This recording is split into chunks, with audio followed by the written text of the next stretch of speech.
अस्सलाम वालेकुम दोस्तों, मे उम्मीद तो सारी ठीक पे यथ वीडियोस मज करो अकिस लड़कस मुतलिक कत इस जन बडगाम अंदर रोजान शुरा वुहर लड़का यम जन आज खानदर कोर्मुत अमिस सान तरफ मुबारकबाद।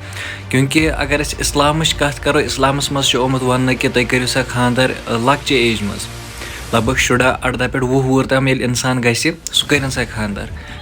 लेकिन अगर हज कत करो ये रिवाज वनकस बनोमुत कि ये लड़का गि 7 वुहर 8 वुहर अत तमिस खानदर कर अम इस्लाम अपनोमुत अम 14 वुहर ये गोमुत अमिस गरको वनकस खानदर कोर्मुत। यह सान खतर प्राउड मोमेंट वनकस।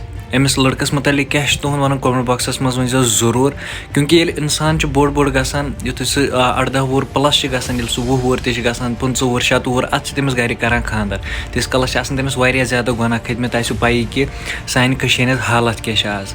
बाकी तुहद क्या बारस मज वन कमेंट बॉक्सस मज वन जरूर अहद खतर कर जरूर दुआ कि अल्लाह ताला गमिस अमिस खुश थवन अमिस लड़कस। यह वीडियो कर ज्यादा को ज्यादा शेयर बी कर वीडियो जरूर लाइक तो कमेंट बॉक्सस मज लिख जरूर असल पहम कमेंट।